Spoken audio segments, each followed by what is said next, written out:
ये कहानी एक लड़के के एक छलावा भूत से हुए सामने के बारे में है। एक दिन उसका सामना एक छलावे से हो जाता है। ये कहानी तब की है जब मैं अपनी मौसी के घर छुट्टियां बिताने गया हुआ था। उस समय मेरी गर्मी की छुट्टियां चल रही थी। मेरे मौसा जी एक डॉक्टर है तो उन्हें रहने के लिए एक क्वार्टर मिला हुआ था। वे उस क्वार्टर में दूसरे मंजिल पर रहते थे। उनके फ्लोर पर एक बालकनी थी जिसके पीछे की ओर एक जंगल था और रात के समय उस जंगल से अजीबोगरीब आवाजें सुनाई देती थी। ऐसे ही एक दिन की बात है जब हम सभी खाना खाकर रात में बालकनी में बैठे बातें कर रहे थे कि तभी मेरी मौसी का लड़का हमसे कहने लगा कि किसी में इतनी हिम्मत है कि वो रात के इस समय में इस जंगल के अंदर जाए। हम सभी हंसने लगे और उससे कहने लगे कि क्या फालतू की बात कह रहा है, भला कोई इस जंगल में इतनी रात में क्यों जाएगा, कहीं कोई जंगली जानवर मिल गया तो शामत पक्की है। हाँ हाँ हाँ, सब हंसने लगे। वो बोला कि मैं मजाक नहीं कर रहा हूँ। मेरे स्कूल के दोस्त बताते हैं कि एक बार ऐसे ही एक लड़का उस जंगल में चला गया, फिर उसका कभी कुछ पता नहीं चला।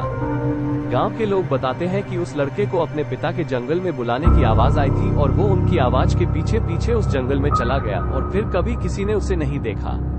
मैं हंसने लगा कि यह तो झूठी कहानी है। अगर वो लड़का लौटा ही नहीं तो लोगों को किसने बताया कि वो आवाज उसके पिता की थी। वो बोला क्योंकि उसके पिता उससे थोड़ी दूरी पर थे और उन्होंने भी वही आवाज सुनी थी, मतलब उनको बुलाने की। उनकी ही आवाज में कोई उनके बेटे को अपनी ओर पुकार रहा था। जब मैं अपने मौसेरे भाई की यह कहानी सुनकर हंसने लगा कि वाह क्या बात है, जंगल का भूत जो लोगों को गायब कर दे। हाँ हाँ हाँ। फिर हम सभी उठकर टीवी देखने लगे और थोड़ी देर बाद में उस बालकनी में जाकर थोड़ी फ्रेश हवा खाने लगा। रात का समय में उस जगह अच्छी खासी हवा चल रही थी और मैं उस जंगल की ओर मुंह करके देखने लगा कि आखिर कौन होगा वो। क्या वो सच था कि तभी मैंने अपने मौसेरे भाई को उस जंगल के किनारे खड़े देखा। वो मेरी ओर नजर करके हंस रहा था और मुझसे इशारे में कह रहा था कि तुम भी यहाँ आओ। मैं चौंक गया कि अभी तो वो टीवी देख रहा था, फिर नीचे कैसे पहुँच गया।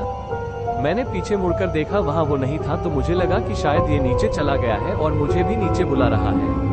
वो अब मुझसे बोला कि अरे देख क्या रहे हो, नीचे आओ, थोड़ा सैर करते हैं, चलो थोड़ा घूम ले। तो मैं नीचे जाने के लिए दरवाजे तक गया ही था कि तभी मैंने देखा कि मेरा भाई तो टॉयलेट करके बाहर आया है। ये देखकर मैं सकपका गया, मेरे रोंगटे खड़े हो गए और मैं बस यही सोच रहा था कि अगर ये यहाँ है तो वहाँ नीचे कौन है।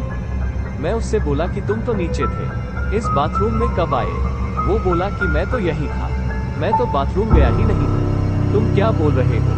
मैं उससे बोला कि मैंने अभी अभी तुम्हें उस जंगल के किनारे देखा था और तुम तो मुझे बुला भी रहे